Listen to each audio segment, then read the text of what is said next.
Jemaat GKJ Karanganyar yang dikasihi Tuhan, Shalom. puji Tuhan pada saat ini kita dapat bersatu hati untuk bersama-sama beribadah secara daring. Saudara yang dikasihi Tuhan, sebelum memasuki peribadatan minggu biasa yang ke-33 ini, kami mengajak Bapak Ibu Saudara masing-masing untuk mengambil saat hening sejenak. Kita mengambil saat hening sejenak mempersiapkan hati kita.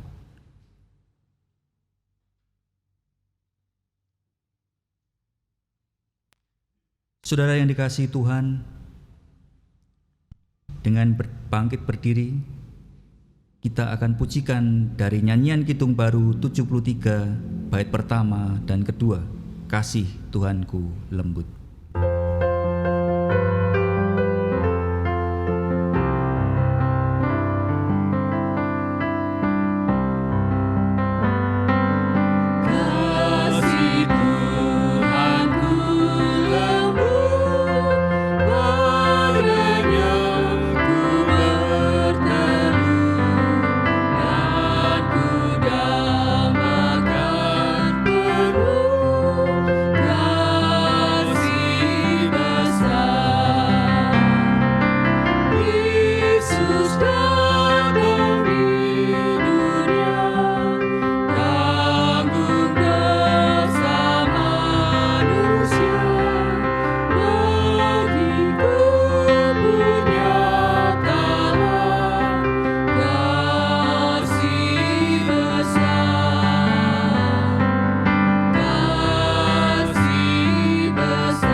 Jemaat kekasih Tuhan, marilah ibadah kita kuduskan. Pertolongan kita adalah dalam nama Tuhan, pencipta langit dan bumi, Dan yang memelihara ciptaannya. Kasih karunia dan damai sejahtera dari Allah Bapa dan dari Tuhan Yesus Kristus ada pada saudara sekalian.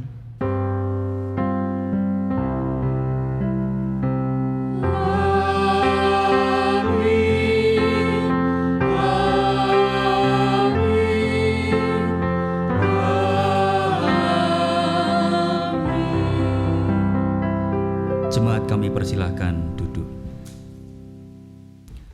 Gereja adalah kehidupan bersama religius yang berpusat kepada karya penyelamatan Allah di dalam Tuhan Yesus Kristus. Sebagai kehidupan bersama, maka setiap anggota gereja harus hidup saling membangun dalam ketaatan. Sebab sesama anggota gereja adalah kawan sewarga, anggota keluarga Allah. Kita pujikan serikat persaudaraan.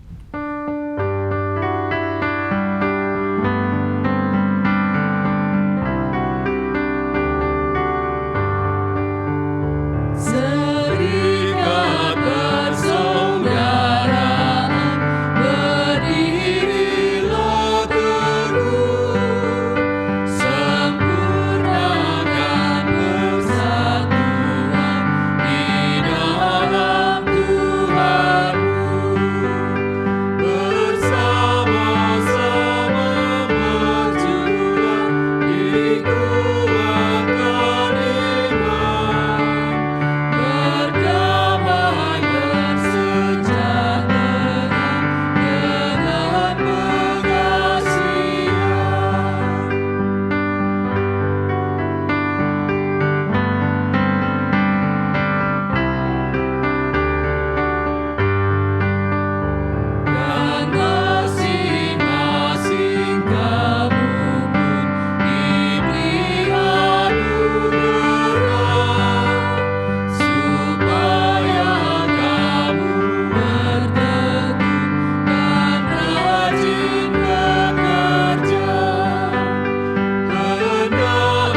Jemaat yang dikasihi Tuhan, marilah kita mengaku dosa kita di hadapan Tuhan.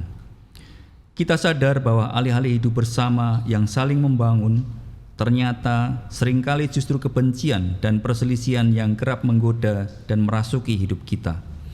Maka dengan rendah hati, marilah kita memohon pengampunan Tuhan.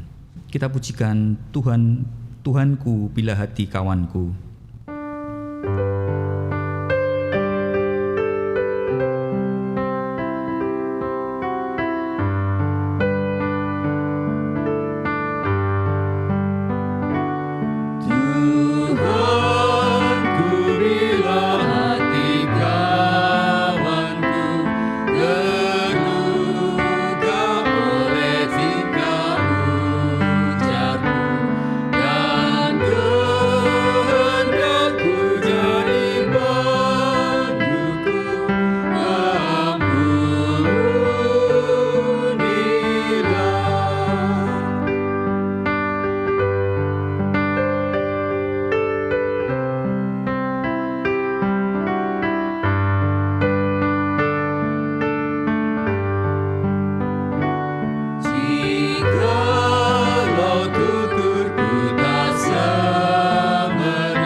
Saya mengundang jemaat untuk bangkit berdiri. Saudara-saudara, terimalah anugerah dari Allah. Berita yang akan kita terima dari surat 1 Yohanes pasal yang pertama ayat yang ke-9. Jika kita mengaku dosa kita, maka Ia adalah setia dan adil, sehingga Ia akan mengampuni segala dosa kita dan menyucikan kita dari segala kejahatan. Demikianlah anugerah Allah. Syukur kepada Allah. Marilah sekarang kita saling menerima, saling mengasihi, dan saling mengampuni dengan menyatakan salam damai. Salam damai. Salam damai. Bagi Yesus kuserahkan.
Jemaat disilakan duduk. Kekasih Tuhan, marilah sekarang kita berdoa memohon pertolongan Tuhan sebelum kita menerima sabdanya. Kita berdoa.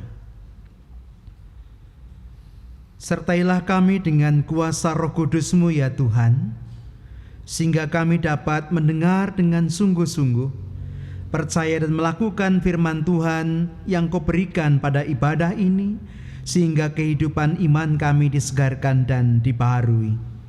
Di dalam nama Tuhan Yesus kami berdoa. Amin. Saudara-saudara yang dikasihi Tuhan, mari kita menerima sabda Tuhan. Sabda Tuhan akan kita baca dari surat Tesalonika pasal yang kelima. Surat 1 Tesalonika pasal yang kelima ayat yang pertama sampai dengan ayat yang ke-11.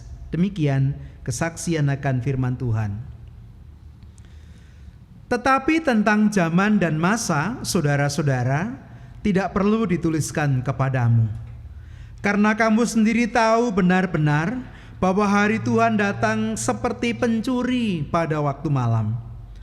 Apabila mereka mengatakan semuanya damai dan aman, maka tiba-tiba mereka ditimpa oleh kebinasaan, seperti seorang perempuan yang hamil ditimpa oleh sakit bersalin.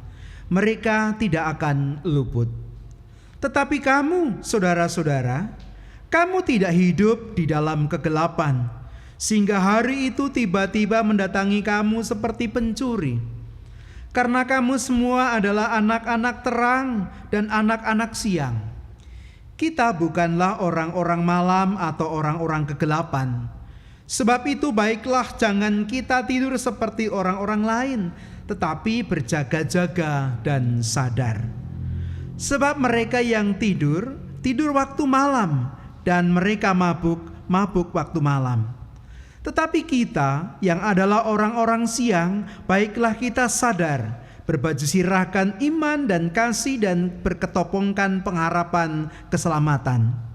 Karena Allah tidak menetapkan kita untuk ditimpa murka, tetapi untuk beroleh keselamatan oleh Yesus Kristus Tuhan kita, yang sudah mati untuk kita, supaya entah kita berjaga-jaga, entah kita tidur, kita hidup bersama-sama dengan Dia. Karena itu, nasihatilah seorang akan yang lain, dan saling membangunlah kamu seperti yang memang kamu lakukan. Jemaat yang dikasihi Tuhan, demikianlah pembacaan firman Tuhan. Berbahagialah setiap orang yang mendengarkan dan memelihara firman Tuhan. Haleluya.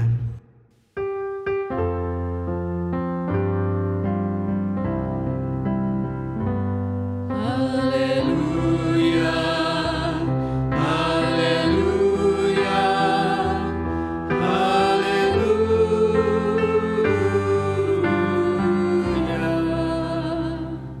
Bapak, Ibu, dan saudara-saudara yang dikasihi Tuhan, pada satu kali di sebuah peternakan yang dimiliki oleh sepasang suami istri, hidup beberapa ekor binatang. Ada tikus, ada ayam, ada babi, dan ada sapi. Nah, pada satu senja, sepasang suami istri pemilik peternakan itu bercakap-cakap. Istrinya mengeluh pada suaminya, katanya, "Pak, aku benar-benar jengkel dengan kelakuan tikus-tikus di peternakan kita ini. Mereka sudah mencuri apapun yang aku simpan. Bahan makanan kita juga dicuri oleh tikus-tikus itu. Bagaimana caranya kita melenyapkan tikus-tikus itu supaya tidak ada lagi yang mencuri bahan makanan kita?" Bapak Ibu yang dikasihi Tuhan, suaminya menjawab, "Bu, besok aku akan pergi ke pasar.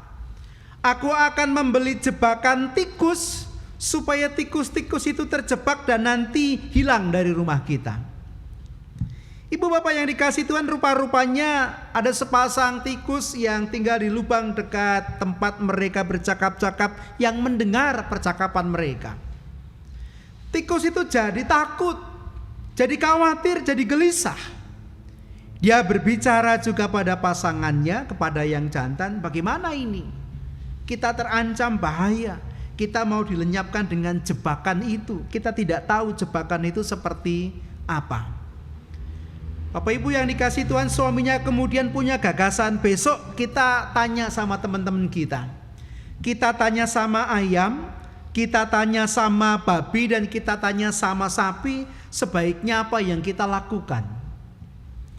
Betul Bapak Ibu dan Saudara, esoknya tikus itu mendatangi ayam dan bertanya. Pasangan petani itu sedang membeli jebakan untuk tikus. Kami takut. Apa yang harus kami lakukan? Ibu bapak yang dikasih Tuhan, tapi ayam itu menjawab dengan jawaban begini. Sudah, kamu pergi sana, pergi. Jangan merepotkan aku. Aku ini sedang sibuk, aku ini sedang mencari makan. Dia meneruskan mengais-ngais tanah dan tidak mempedulikan pada tikus itu. Dengan kecewa, sepasang tikus itu kemudian pergi kepada babi dan bertanya, "Babi, apa yang sebaiknya aku lakukan? Petani itu sudah menyiapkan jebakan untuk aku." Lalu babinya berkata, "Itu kan urusanmu, itu bukan urusanku. Jadi kamu jangan menyusahkan aku. Pergi sana, aku mau beristirahat." Tikus itu kecewa sekali. Lalu yang terakhir harapan mereka datang pada sapi dan bertanya pada sapi, "Apa yang harus kami kerjakan? Kami terancam bahaya. Petani itu sudah menyiapkan jebakan." Sayangnya setali 3 uang, sapi itu juga menjawab tanpa atensi, tanpa perhatian, tanpa empati. "Itu kan jebakan kecil untuk tikus, itu tidak berbahaya untuk aku. Jadi untuk apa aku repot-repot memikirkannya? Pergi sana, aku mau makan." Bapak Ibu dan Saudara yang dikasihi Tuhan, tikus itu pergi dengan sedih karena teman-temannya tidak mempedulikan mereka. Tidak mempedulikan, tidak mau memberikan masukan, tidak mau memberikan saran. Mereka pergi meninggalkan ayam, babi dan sapi itu. Nah Bapak Ibu yang dikasihi Tuhan, sore hari istri petani itu kemudian menyiapkan jebakan tikus. Diberi umpan, lalu ditaruh di bawah lemari makan di ruang makannya.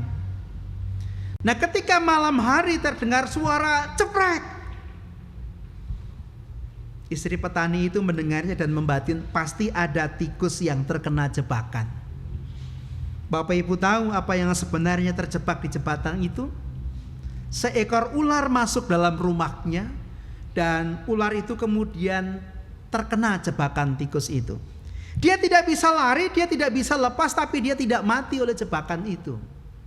Nah pagi hari istri petani segera saja masuk ke ruang makan dan tanpa dia takut karena dia tidak tahu apa yang terjadi, tangannya masuk ke bawah lemari. Apa yang terjadi? Tangannya kemudian digigit oleh ular yang ternyata sangat berbisa.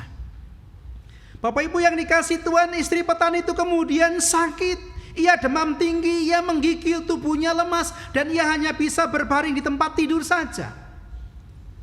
Lalu si petani suaminya berpikir, "Aduh, istriku harus aku masakkan yang enak, yang hangat, bisa menghangatkan tubuhnya supaya dia segera sembuh." Apa yang dia lakukan? Dia tangkap ayamnya, dia potong, dia jadikan sup untuk istrinya. Ayamnya mati. Ternyata setelah makan sup itu, istri petani itu tidak juga sembuh. Dia semakin sakit, semakin parah sakitnya. Tetangga-tetangganya, saudara-saudaranya kemudian datang menjenguk dia, berkumpul di rumahnya. Dan karena punya banyak tamu, kemudian petani itu mengatakan pada tetangganya, "Tolong tangkap babi saya, sembelih untuk jamuan orang-orang yang datang ke sini." Babi itu ditangkap, dipotong, disembelih dan dia mati. Bapak Ibu yang dikasihi Tuhan, ternyata umur istri petani itu tidak panjang. Ia meninggal dunia.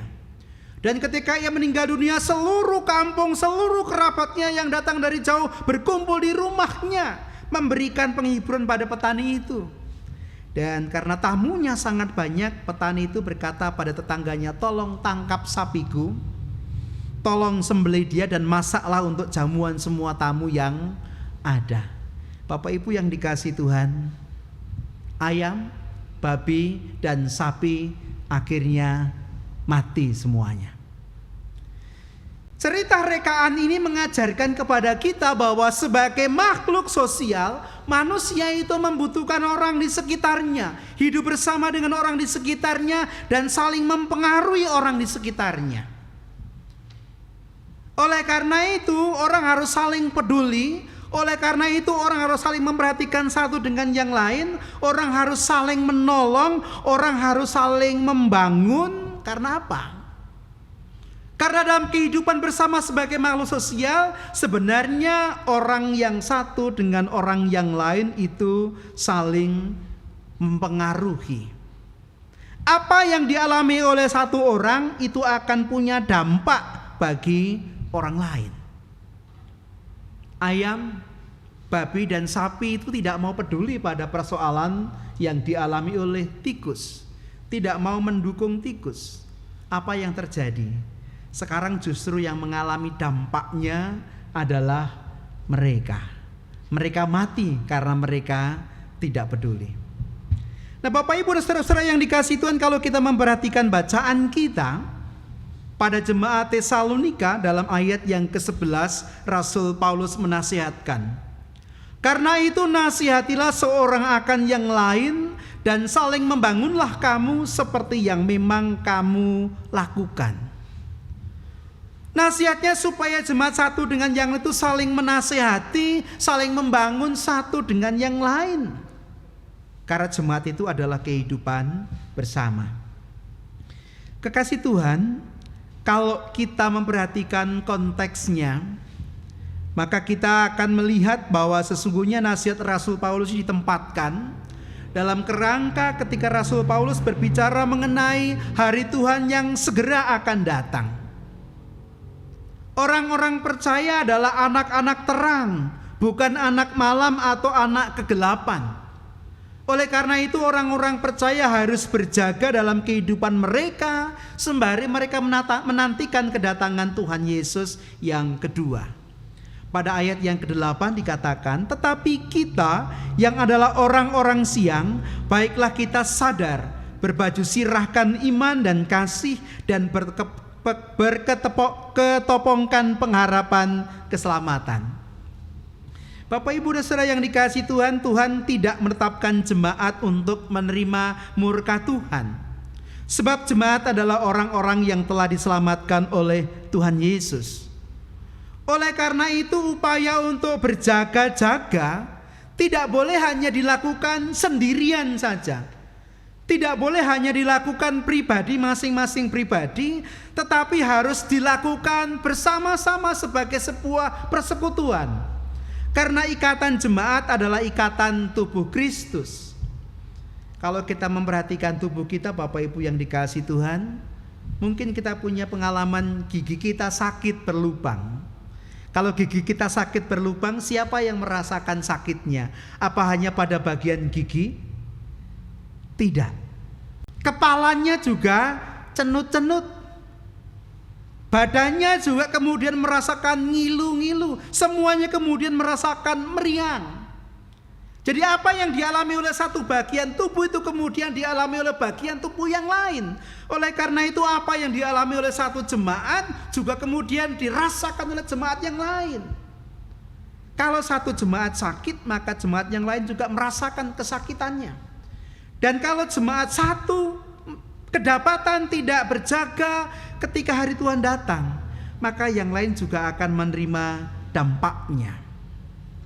Oleh karena itu kemudian dinasihatkan kepada kita supaya masing-masing dari kita saling menasihati dan saling membangun dalam ketaatan. Pertanyaannya Bapak Ibu dan saudara yang dikasihi Tuhan, bagaimana caranya supaya kita bisa saling membangun itu? Ada dua hal Bapak Ibu yang akan saya sampaikan. Yang pertama, kalau kita belajar dari Tuhan Yesus sendiri, dalam Injil Matius pasal 18 ayat yang ke-15 sampai dengan yang ke-17, beberapa minggu yang lalu juga menjadi materi dari ibadah kita, dikatakan di sana, apabila saudaramu berbuat dosa, tegurlah dia di bawah 4 mata. Jika ia mendengarkan nasihatmu, engkau telah mendapatkannya kembali. Jika ia tidak mendengarkan engkau, bawalah seorang atau 2 orang lagi, supaya atas keterangan 2 atau 3 orang saksi, perkara itu tidak disangsikan. Jika ia tidak mau mendengarkan mereka, sampaikanlah soalnya kepada jemaat. Dan jika ia tidak mau juga mendengarkan jemaat, pandanglah dia sebagai seorang yang tidak mengenal Allah atau seorang pemungut cukai. Menasihati dan membangun itu dilakukan dengan sungguh-sungguh, dilakukan dengan menjaga kerahasiaannya, dilakukan dengan tidak mempermalukan dia. Datanglah 4 mata, kalau ia sadar kita sudah mendapatkannya. Kalau dia tidak mau, maka ajaklah teman sebagai saksi. Kalau tetap tidak mau, maka bawalah kepada jemaat supaya didoakan. Dan kalau tetap tidak mau, maka anggaplah dia sebagai orang yang tidak mengenal Allah atau pemungut cukai. Supaya dengan sanksi itu kemudian dia berbalik dari dosa-dosanya dan hidup dalam kebenaran. Bila ada saudara kita yang jatuh, maka kita harus dengan sekuat tenaga mempergunakan apa yang kita punya, yang kita miliki untuk membangun dia agar dia kembali berdiri tegak menjadi milik Tuhan, hidup di dalam kekudusan. Itu yang pertama. Yang kedua, Bapak Ibu yang dikasihi Tuhan, kalau kita belajar dari Rasul Paulus dalam surat Galatia pasal yang ke-6 ayat yang pertama dan kedua, Rasul Paulus menulis, "Saudara-saudara, kalaupun seorang kedapatan melakukan suatu pelanggaran, maka kamu yang rohani harus memimpin orang itu ke jalan yang benar dalam roh lemah lembut, sambil menjaga dirimu sendiri, supaya kamu juga jangan kena pencobaan. Bertolong-tolonganlah menanggung bebanmu, demikianlah kamu memenuhi hukum Kristus." Bapak, Ibu, dan saudara yang dikasihi Tuhan, ada 2 hal yang penting yang mendapatkan penekanan dari ayat ini. Yang pertama, bahwa sikap kita membangun orang lain yang sedang jatuh dalam pencobaan, yang sedang jatuh dalam dosa, adalah dengan roh yang lemah lembut. Bukan dengan sikap kasar, bukan dengan sikap menghakimi, bukan dengan sikap menyalahkan dia untuk mempermalukan dia, tapi dengan kelemah lembutan, supaya kita bisa memenangkan dia tanpa mempermalukan dia, tanpa memojokkan dia. Itu yang pertama. Lalu yang kedua, sikap kita dalam membangun saudara kita yang sedang jatuh dalam dosa itu harus dengan kehati-hatian, sambil menjaga diri kita sendiri agar jangan kita juga jatuh dalam pencobaan. Kata kuncinya adalah kita sendiri juga harus belajar terus-menerus untuk menjadi taat, agar jangan kita membangun sama kita, tetapi kita sendiri jatuh ke dalam dosa. Ibu, bapak, dan saudara-saudara yang dikasihi Tuhan, kita menghayati kehidupan kita sebagai makhluk sosial, sebagai persekutuan, sebagai tubuh Kristus yang harus saling mendukung satu dengan yang lain.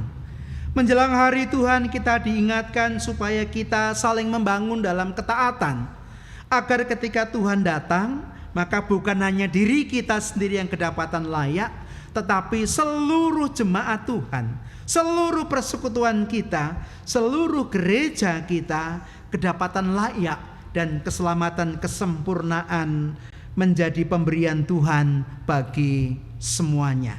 Mari kita saling membangun dalam ketaatan. Tuhan memberkati.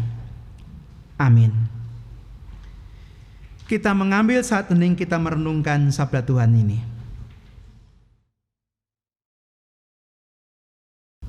Jemaat kami undang untuk bangkit berdiri. Bersama umat Tuhan di sepanjang abad dan tempat, marilah kita mengucapkan pengakuan iman kita menurut pengakuan iman rasuli. Aku percaya kepada Allah Bapa yang Maha Kuasa, Khalik langit dan bumi, dan kepada Yesus Kristus, anaknya yang tunggal Tuhan kita, yang dikandung daripada Roh Kudus, lahir dari anak darah Maria, yang menderita di bawah pemerintahan Pontius Pilatus, disalibkan, mati dan dikuburkan, turun ke dalam kerajaan maut.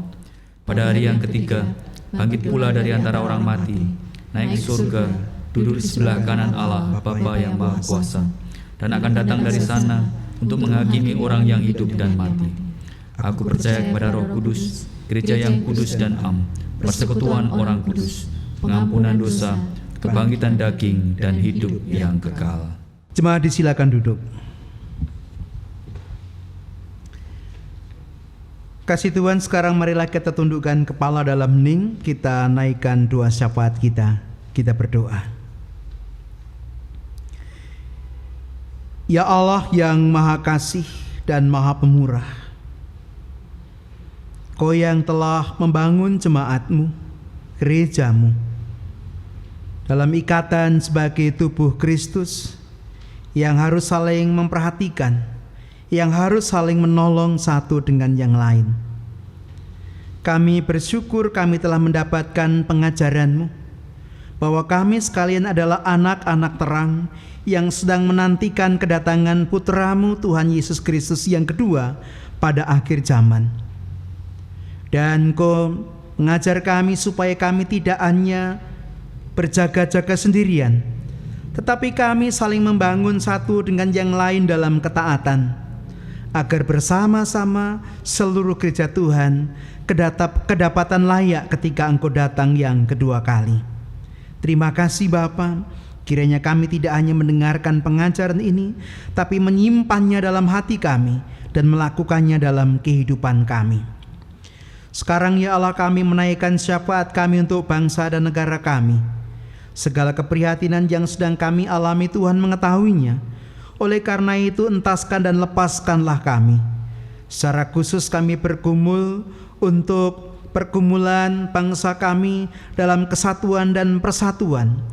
Ada banyak orang yang hanya mementingkan kepentingan pribadi atau kelompoknya yang mengancam kesatuan kehidupan bersama kami. Tolonglah kami ya Tuhan, pulihkanlah kami semuanya. Kalau sekarang ini bangsa kami sedang menghadapi krisis karena pandemi yang berlangsung, maka kami juga mohon belas kasih-Mu. Bebaskan kami dari pandemi ini, bebaskan kami dari segala krisis yang sedang terjadi. Berikan hikmat kepada para pemimpin kami, sehingga mereka dapat menjalankan kewajibannya dengan baik. Bahkan kami sekalian seluruh bangsa Indonesia, supaya memiliki ketaatan pada pemimpin kami dan bersungguh-sungguh melakukan semua yang telah kami sepakati sebagai sebuah bangsa. Kami menaikkan syafaat kami untuk setiap orang yang sedang dalam kesusahan dan penderitaan.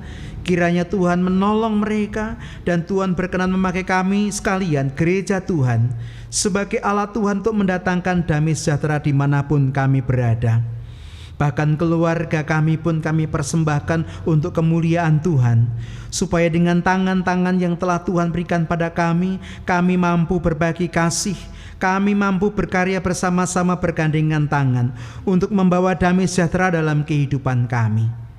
Setiap keluarga yang sedang bergumul dengan persoalan mereka, kami serahkan dalam tangan pengasihan Tuhan.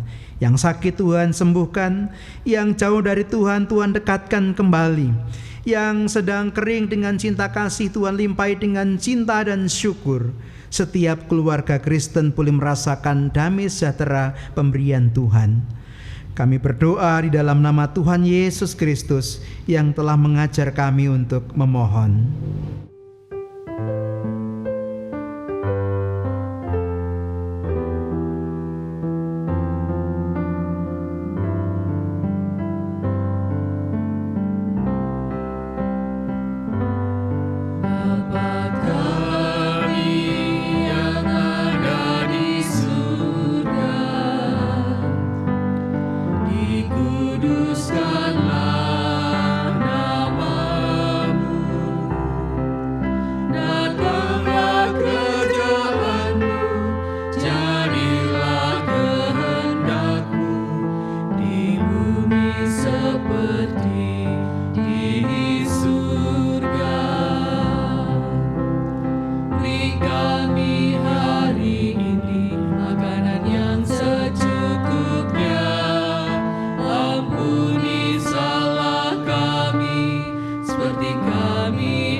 Jemaat yang dikasihi Tuhan, marilah kita bersyukur atas pemeliharaan Tuhan dalam hidup kita. Rasa syukur ini akan kita wujudkan dalam bentuk persembahan, seraya mengingat akan firman Tuhan dalam 1 Tawarikh 29 ayat yang ke-14 yang demikian. Sebab siapakah aku ini dan siapakah bangsaku, sehingga kami mampu memberikan persembahan sukarela seperti ini?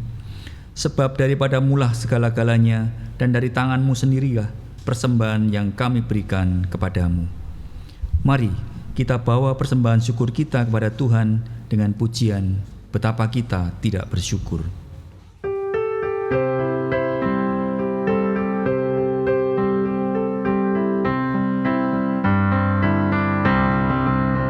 Betapa kita tidak bersyukur, bertanah air kaya dan subur, lautnya luas, gunungnya megah, menghijau padang, bukit dan lembah. Itu semua berkat karunia Allah yang agung maha kuasa. Itu semua berkat karunia Allah yang agung maha kuasa.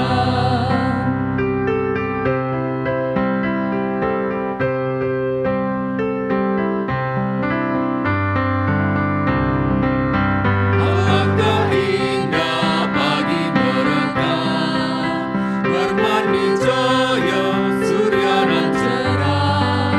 Di tingkah hijau burung tak henti, bunga pun bangkit harum berseri.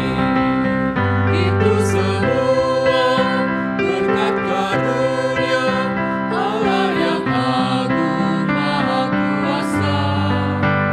Itu semua berkat karunia Allah yang agung maha kuasa.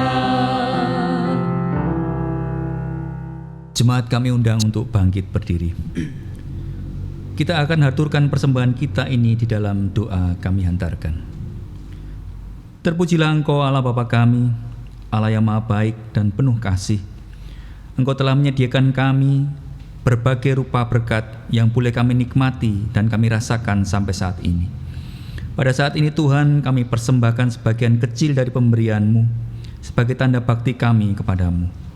Terimalah dan berkatilah persembahan kami Tuhan, dan kiranya persembahan ini boleh berguna untuk sempurnanya pelayanan di gereja-Mu ini. Terima kasih Tuhan, dalam nama Tuhan Yesus kami telah berdoa. Amin.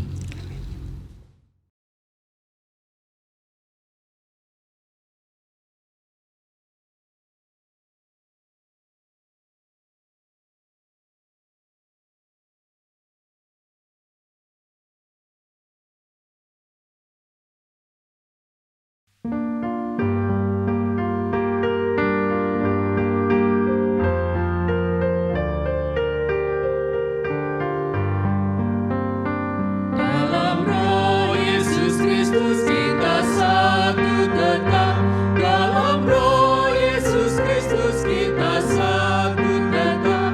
Mendoakan semua yang disatukan.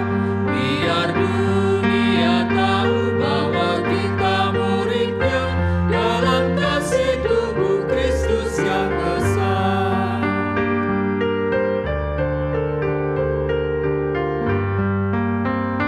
Kita jalan bersama bergandengan erat.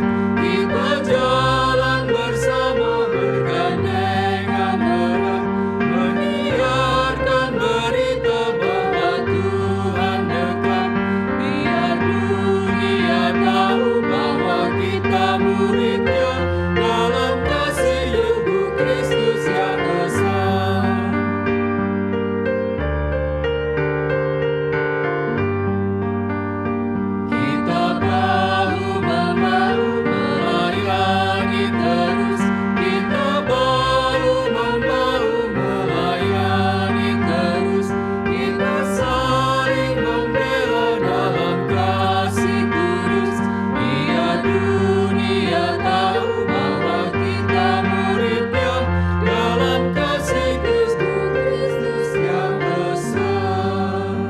Jemaat kekasih Tuhan, arahkanlah hatimu kepada Tuhan.